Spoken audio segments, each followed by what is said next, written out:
Hello, good evening, everyone. Thank you for joining us at the Pundits today, being Thursday, 15th July 2021.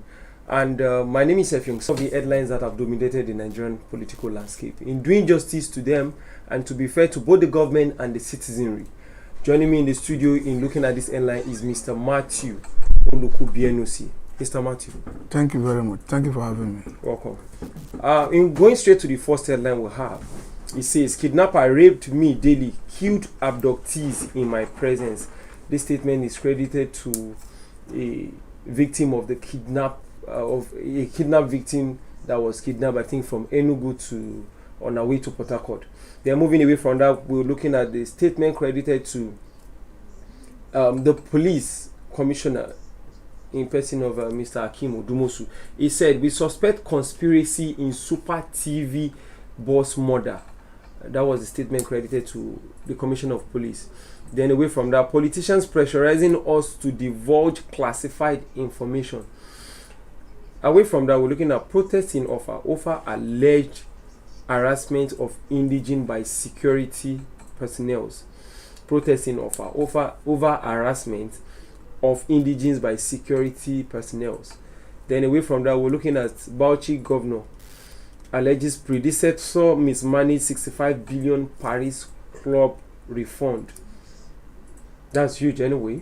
Bauchi governor alleges predecessor mismanaged 60 billion Paris Club refund. Away from that, we're looking at Lawan berates Rabu Rosa as National Assembly rejects electronic results transmission. The Senate President rejects Rabu Rosa as National Assembly rejects electronic transmission results.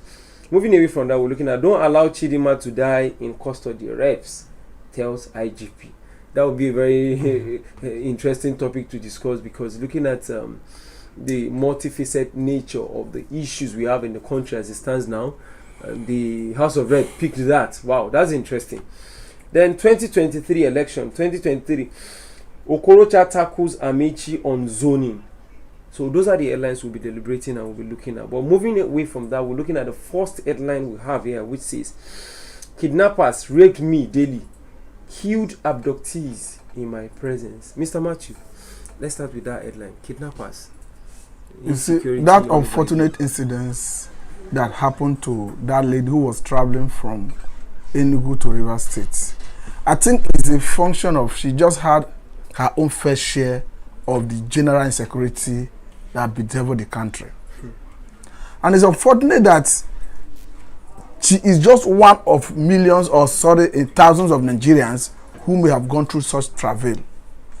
It's just that she had been able to make her case known through the social media. There are other persons who may be suffering in silence.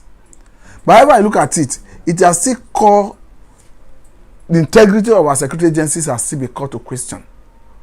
Because even as we speak, the Commissioner of Police or the spokesperson of the police in that state is still asking for information, relevant information, to enable the police swing into action for purpose of investigation. So now that brings me to the question: what's the role of the intelligence in all of this? Because we had the DSS say they got intelligence report in the case of Sunday Igboho. But do you know the unfortunate thing? We see these criminals in almost every strata of the society. There's even a worrying trend in Rivers State, because she was going to Rivers State, though the kidnap happened in Enugu State. No, but she said it's from the park. No, it was on the way. Okay. According to her, yes. She said the last thing she noticed was a cold substance on her nose. Sprayed or so.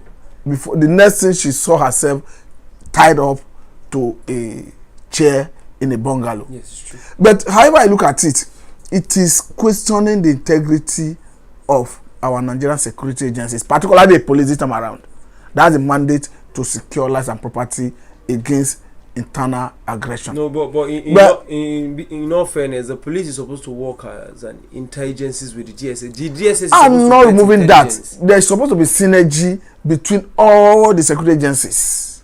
Now, I don't want to push the blame only to the police. I'm not restricting. I'm not isolating police for blame. Okay. But particularly, it's under that purview. But however you look at it, whichever way, can't we say the intelligence that was used against Sunday Igboho should have also been used? So I'm not taking away that, but what I'm trying to say is I want to situate the blame at the doorstep of the police. Okay, subjective. However I look at it. To me, I'm situating the blame now, on the when they needed to ask question, the question was directed to the police. Because whether we like it or not, they have the mandate to protect Nigerians and Nigerian properties. But if you look at the scenario in Nigeria generally, I'm picking interest with Rivers State because she was going to Rivers State, and the report coming from Rivers State of recent is worrisome. Because according to a report we are seeing on social media, on the news platforms, it shows that there is a systemic kidnapping in Rivers State for ritual purpose. I don't know whether it's because of the forthcoming election or whether it has become a norm.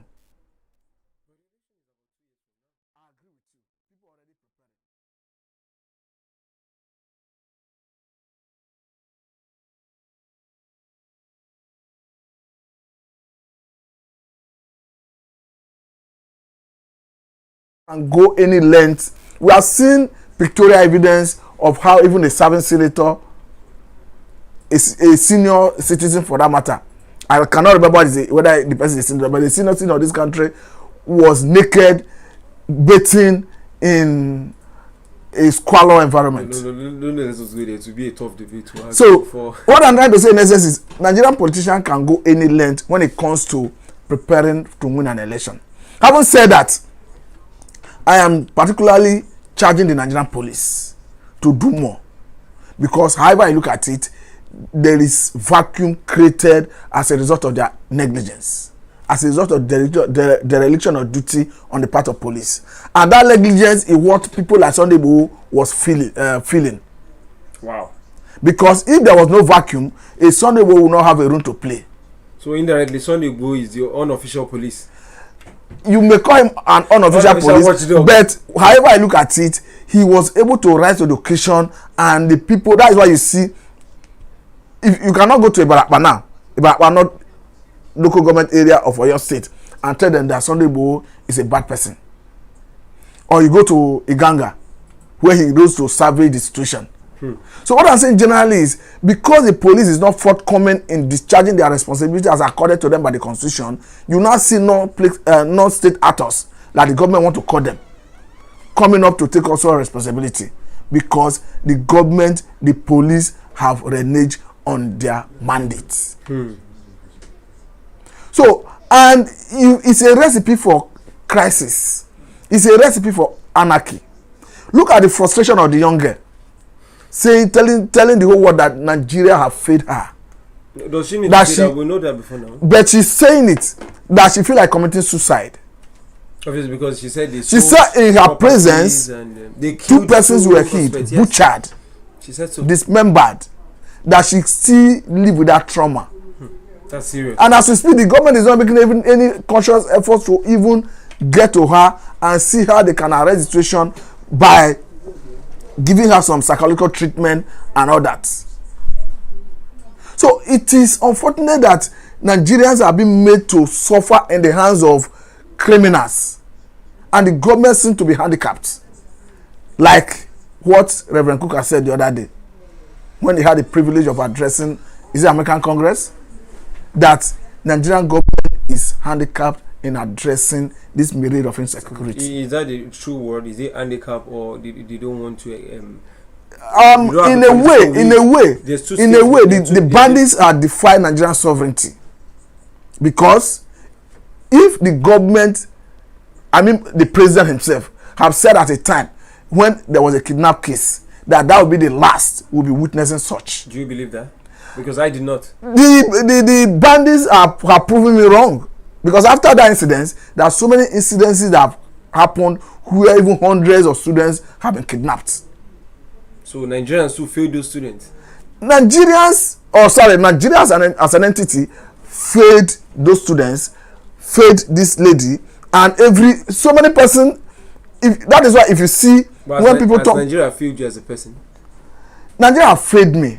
I don't know whether we're on the same page, but that notwithstanding, the government have opportunity to redeem her image.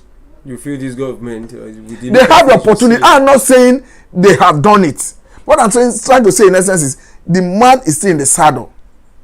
Really? He had the right, or he had the privilege of choosing the action to take, the strategy to adopt in addressing that any solution the government have what it takes to. The government have what it takes, because if you look at it, what does it take? It takes resources, it takes strategy, it takes technology. Yeah, but you can have the resources without. The underlying condition is the resources. You can. If you have the machineries from other parts of the world, which was gotten either directly through the legal market or the black market. But the important thing is that the machineries were able to push Boko Haram out of every Nigerian territory. Yes. An election was held in every local government in Borno State. So which means the government have the capacity. Yes. So that statement, Puri, I confessed under duress, and she came back looking a little bit different. If you have to see the recent interviews, I don't know, is that how interrogation of it's been done in sane climes? Because I'm trying to imagine that. I've never seen anywhere in investigation in the US. I don't know. I mean, for viewers at home who want to comment, you can please still teach us or also send in your comments and opinion, because I've tried to ask one or two people who coincidentally have had the idea of traveling out of this country and to have been able to have the exposure of a criminal justice system in UK and even in the US. And the first condemnation they brought into the scene was the parade, which they totally disagree with. The second thing, of which maybe that might have been part of what made the Lagos State government to pass the bill against parading of suspects. I wouldn't know, maybe. Then the second part is the granting of interview. In fact, she is an unofficial celebrity. She has more social media presence now, and people want to know more about Chidinma than so many of us who probably see it as obeying citizens, or in quotes, the normal citizen. Now, looking at the cases and the whole scenario of the conspiracy, police just came out to say there's a conspiracy surrounding the death of the Super TV boss. Is it that the police are just waking up? Why didn't they do most of what you're doing now? Why didn't they arrest all the suspects in the first place? Because you don't even need it to be in the police before you understand some basics of criminal investigation ethics. So is it that you arrest one, you display it on national TV, they grant her interview like a semi-celebrity, you go front and back, and she comes up and say, oh, I'm not the one, I'm the one, no, I stabbed in the neck twice. Then after 2 weeks, you do another interview with another set of people, flooded the social media, and you're now like, oh, she's a criminal. A second statement was an afterthought. Then you now went to arrest other suspects that should have been done in the... What kind of system are we running? Are we making sense to ourselves when we do some of this? The issue is this. Sorry, is the police professional in this action to you as a person? I'm coming, I will come to police. The issue is this. We should be careful when the issues like this when there is conversation around issues like this. Because one, she have not been convicted by any court of competent jurisdiction. Even in the light of her first confession, she's still presumed innocent until proven guilty, yes, by the court of law.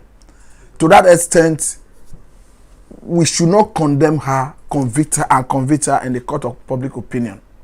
I'm not voting for her, I'm not holding brief for her. No, nobody is convinced. I'm saying it on a neutral ground. No, the circumstances I'm trying to be objective. Now, looking at the position of police, it's one thing to single individuals out for blame, and it's another thing to indict the whole Nigerian police as an institution.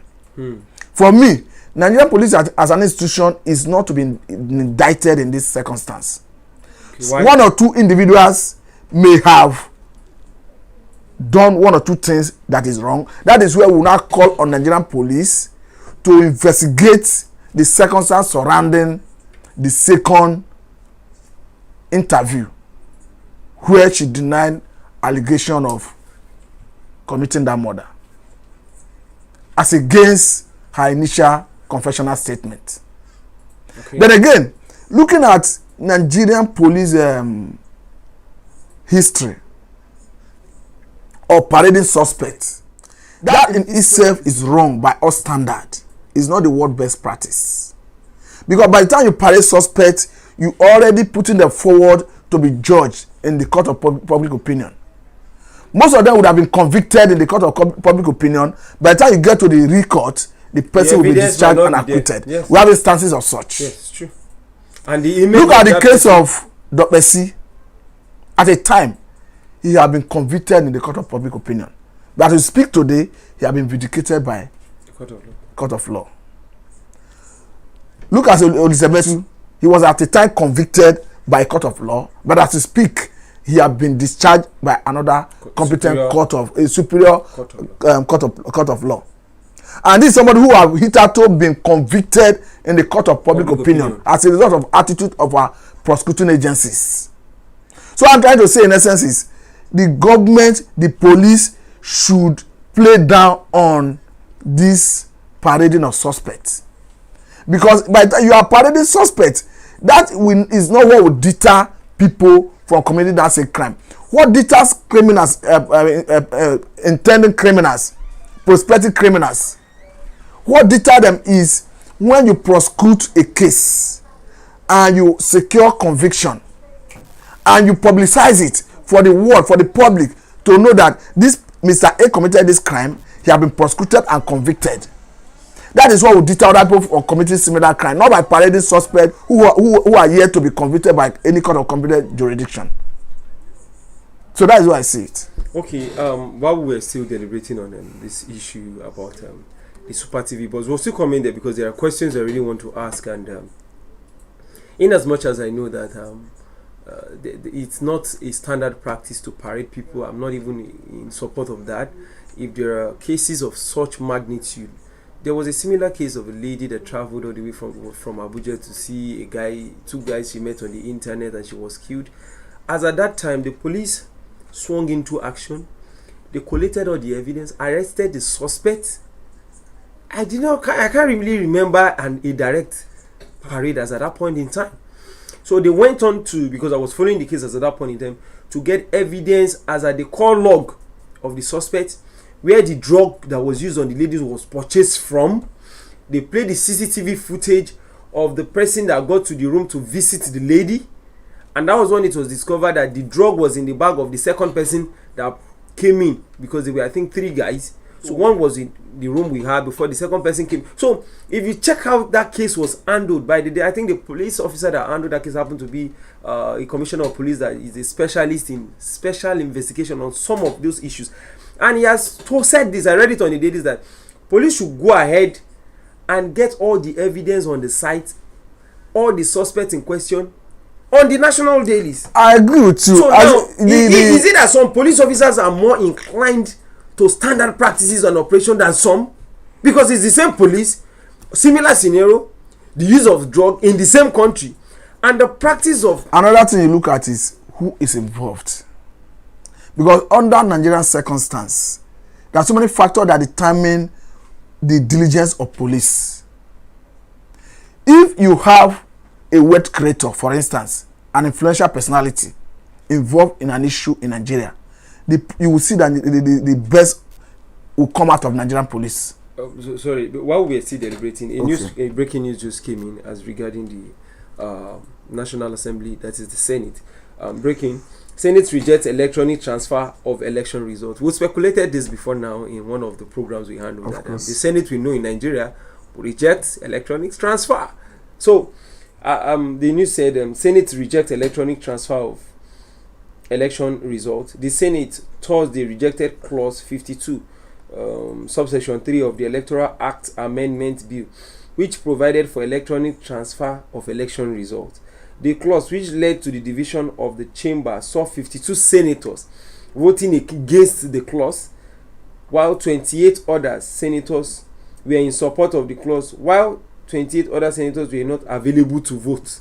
It's unfortunate. The president of the Senate, Dr. Ahmed Lawan, abstained from voting. What do you see? What I see in the whole scenario is, I see a leadership of this country that does not want to leave behind any good legacy. Whether I would like it or not, the executive have a way of influencing some good policies to say true. Whether you may like the face of Jonathan, you may hate his face, but under Jonathan allowed the use of PVC, permanent voters card, to say true under his watch. And that perhaps led to his failure.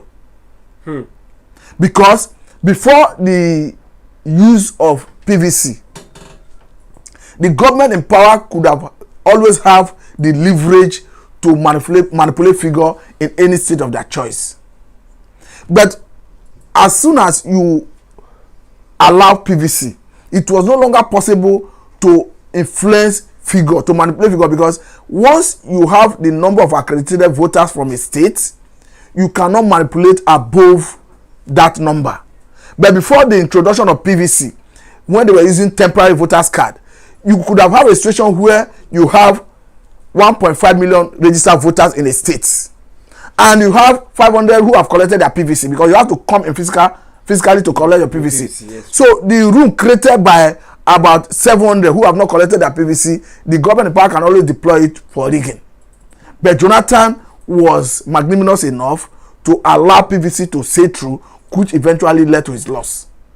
So his loss was as a result of his handmaking? Yes. Because his lieutenants. Sorry, maybe sometimes in this part of the world, maybe it's not really good to be liberal. Maybe no, do you know the reason I'm saying it? Because even if Jonathan didn't want to rig, his lieutenants in the field would have deployed that lacuna to rig in his favor. Now, coming to the issue of electronic transfer of votes, I think this Senate has ended up in ridiculing itself, in making itself the worst Senate we have ever seen in the history of democracy. I'm coming. Okay. Because this would have deepened our democracy. Because if you allow electronic transmission of result from the polling unit, you are not doing anybody any favor, and you are not using it against anybody. It's just for us to have a more credible, transparent election. Because however I look at it, the lacuna created by not allowing electronic transmission of result would definitely be used by politicians to circumvent the electoral process. Obviously, it was politicians that voted. Now, if you had allowed electronic transfer, what it means is from the polling unit, before the result even goes to the World Collation Center, the man who conducts the election at that level would have transmitted the result to a designated site where all the accredited election observers, whether locally and international observers, will have access and monitor the process. So I think the Nigerian government is putting that together, all the arms of government. I think there is a synergy. There is just this fear of doing the right thing, and there is that fear that if they do the right thing, they may lose. That's how I see it. Because ordinarily, I don't see any reason in this 21st century a senator will be voting against electronic transfer of election result. Who is afraid of electronic transfer? Anybody who have voted or who voted against that electronic transfer is afraid of free and fair election. That's how I see it. Now, in order to look at this from a different perspective, looking at the Nigerian situation and the kind of political class we've had from 1960 till date, were you really expecting that they're going to move and vote in favor of the electronic transfer? I think they were intimidated, because before they went into executive session, closed door session, the Senate was at the point of indecision, and the Senate president could not resolve it. So before they eventually vote, because they only came out to announce the outcome of the voting, so nobody knew what transpired. So they may have been intimidated, they may have been cowed, some may have been whipped into line and all that. So I don't think they voted. In Nigeria, anytime key issues come up, they end that session as at that point in time. Because of the interest at that level. So are you seeing this nation with all the happenings as a nation that is really moving forward? With this, the nation is not ready to move forward, because this is it's not progressive in any way. So how do we get about elections that are credible if this is the best you can get? Because the way it is, we are not at the mercy. Even if you're a youth, we are not at the mercy of. Even if you probably want to be part of the system, which I don't encourage so many youth to be part of, because it's either you die, as a personal opinion, it's either you die from the system, they kill you, or they get you eliminated, they rig you out of the system, they frustrate you, or they make you useless, they find an allegation against you, and we've seen so many examples. In fact, in order to be fair, for those who really want to be part of it, it's optional. If you have strong financial backbone, it's okay. As a person, you might have saved maybe your personal financial money to participate in this process. You might pass through the rigorosity of talking to the grassroots. Your only hope is that as long as your agent gets hold of the ballot form, is it for me 9 or whatever, that you probably scaled through. If they upload it to the internet, it means that your vote is counted. Anybody can see it anywhere in the world. That's what it means. Now, between the process of you passing through those rigorosity and the election result getting to maybe the point of where it will be handed over, they just tell you another story. With what has happened now, the political class is so clever to tell you that go to court, because for you to prove those evidences in the court of law is another Herculean task. The truth is, so I haven't seen the system. Are you encouraged as a person, in all honesty, to be part of this system? I'm not encouraged in any way. I say with what has just transpired, this Senate have murdered democracy, because they have squandered a very good opportunity to deepen the democracy and enhance free, fair, and credible election. Can we push for something else? For the voting pattern, can it be made visible? Even if you make it visible, let me give you another dangerous trend. Look at the systemic defection of PDP governors to APC. I think it is Darcy Shako, the governor of Taraba State. Is it Taraba? Taraba, yes. That recently said their governors are intimidated. Asked federal government to stop intimidating their governors to defer to APC. In a way, whether you like it or not, they are being intimidated into APC.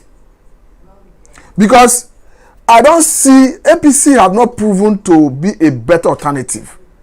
Really? And the approach of is not about the mantra, it's about the reality on ground.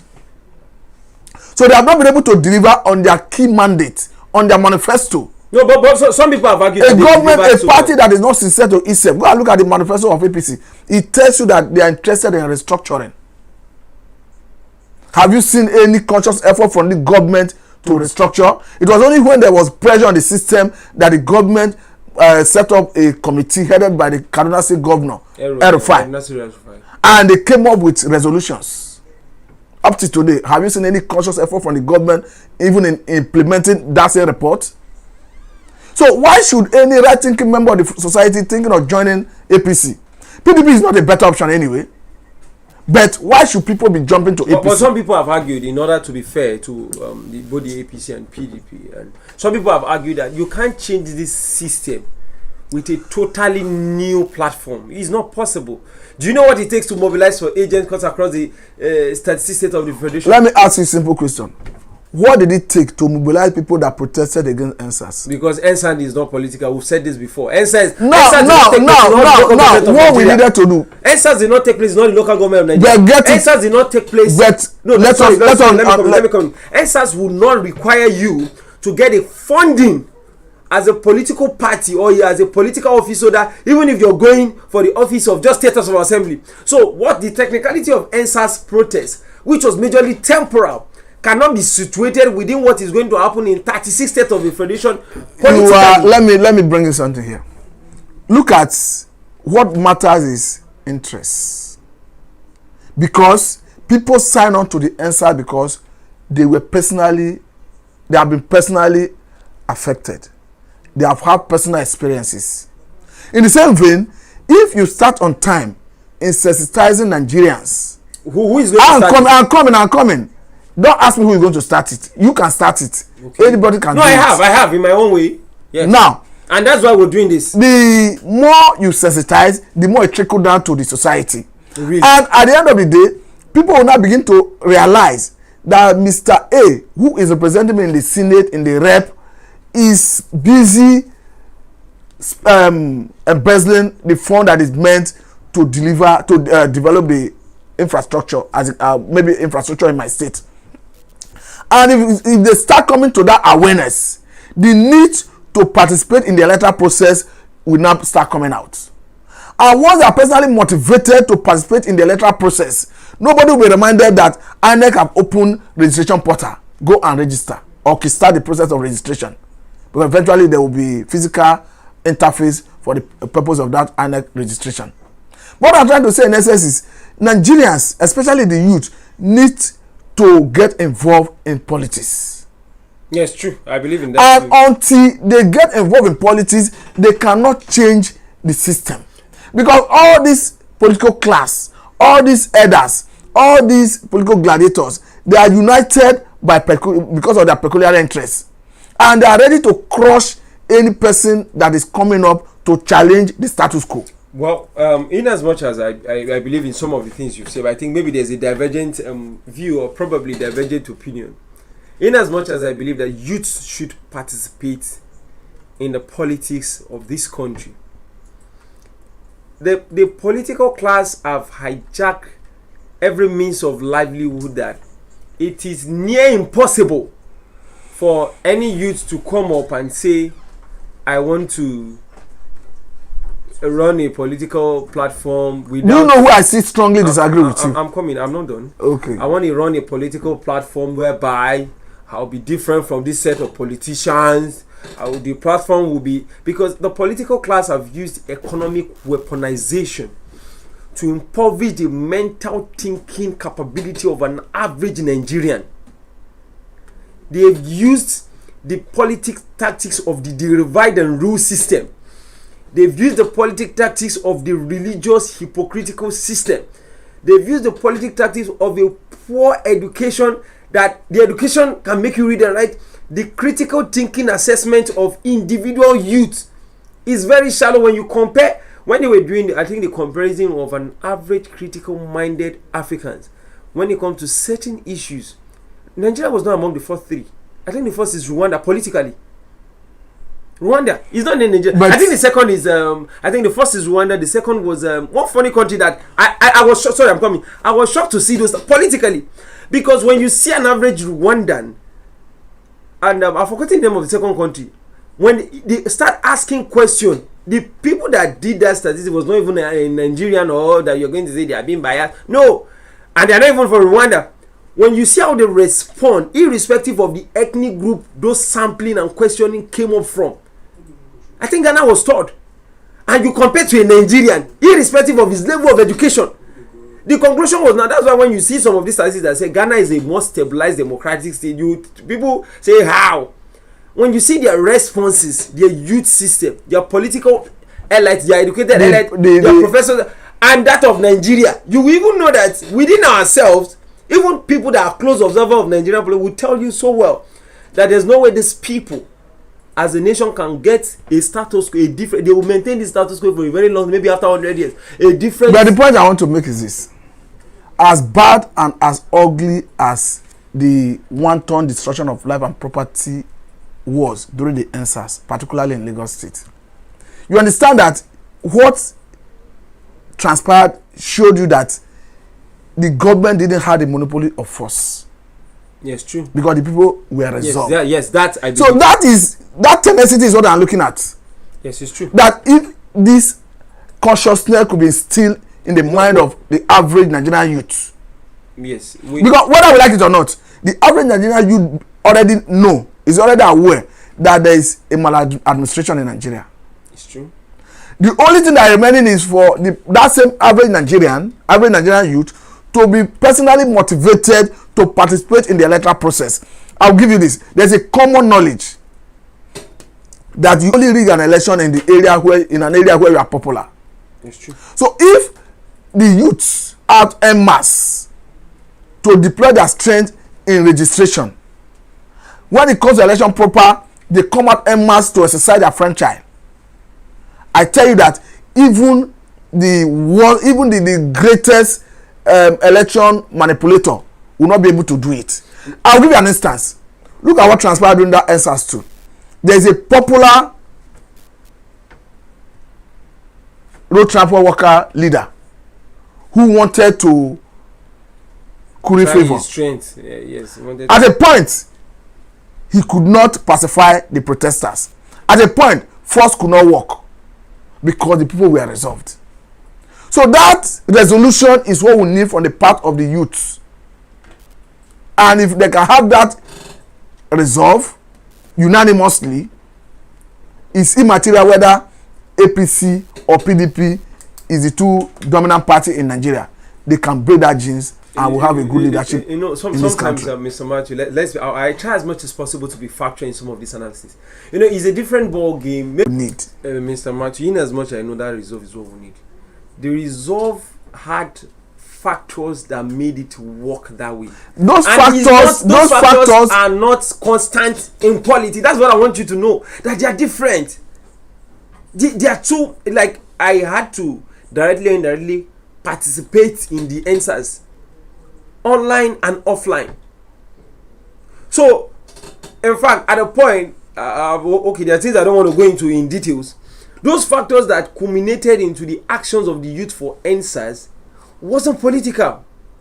It was as a result. But they were motivated. Yes, they were motivated based on factors that are not political. Immediately you start discussing. That is why an Igbo man can do a business with a Yoruba man in Southwest without headache. He can buy a street in Lagos without problem, or in Ogun State. It is not a political. It is business and money. So when it comes to politics, if you've been following trend analysis of how ethnic alignment relates in Nigeria and so many other political factors, the power of answers and the resultant effect cannot be used as a yardstick for politics. Before it can work, it will take nothing less than 50-100 years. I'm talking of a process of sensitization, creating awareness, which is on, of circumventing the rule and perpetuating themselves in power. So until we wake up to that consciousness, we'll continue in this trajectory. Okay, so let's move over to the next line, which is politicians pressurizing us to divulge classified information. I wouldn't know how that would sound, but that is the statement credited to the Nigerian Financial Intelligence Unit. And let me read part of what he said. The Nigerian Financial Intelligence Unit has said some politicians and senior government officials are pressurizing its staff to divulge classified information. The agency explained that laws and standards of Nigeria only permit it to share information with enforcement agencies and regulatory agencies, defense and security corresponding agencies in over 170 countries.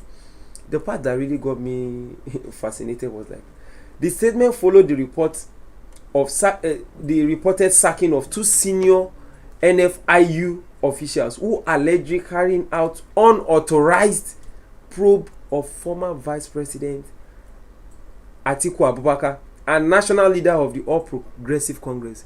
So which means every agency of government is political with infiltration.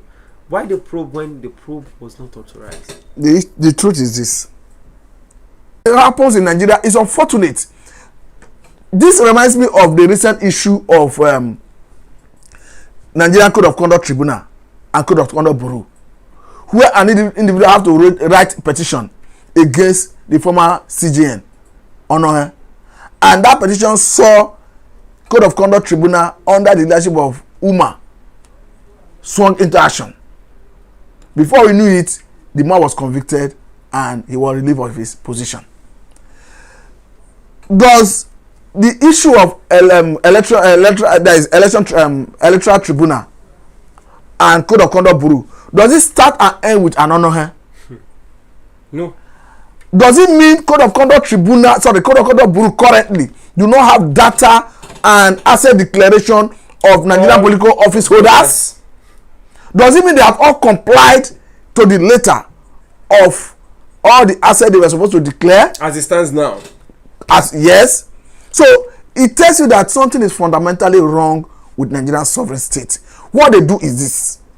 The moment they do not like your face and they cannot whip you into a line, they dust your file. Selective action. Selective justice. They dust your file and they make it look loopholes. They make it look as if you are the scapegoat. In fact, they will make you a scapegoat. That is what happens in Nigeria.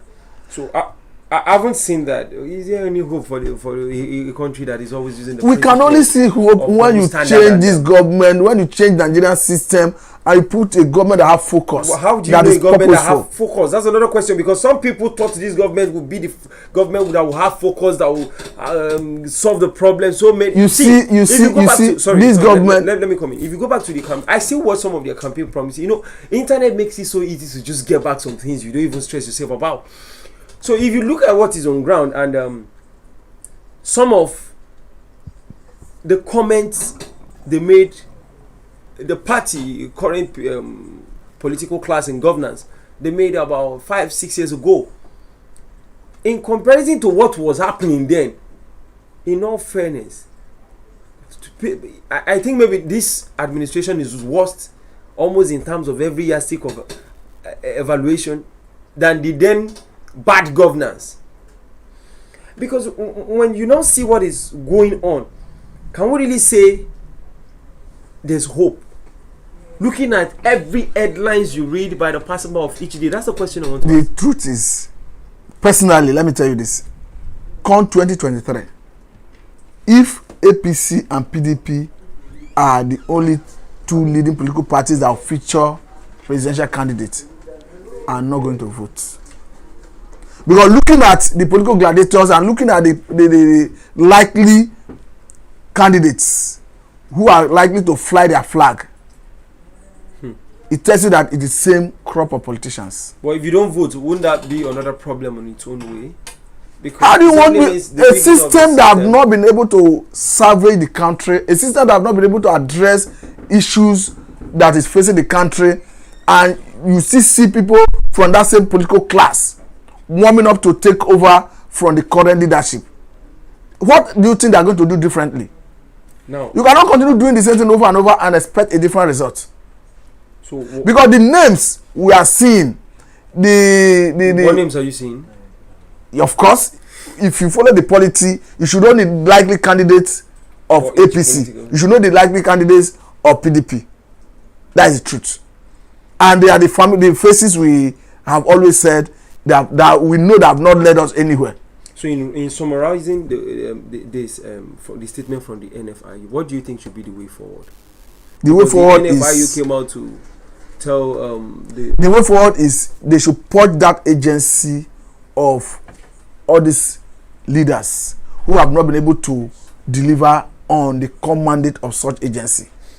Because if they were delivering on their mandate, their intelligence they divulged to prosecuting agencies like EFCC, ICPC, would have led to EFCC securing conviction in most of the cases that have been instituted against high-profile persons. Now, another question is, those that were reported to have been sacked as a result of investigating the case of Atiku, former Vice President Atiku Abubakar, and Asiwaju Bola Ahmed Tinubu, were they prosecuted?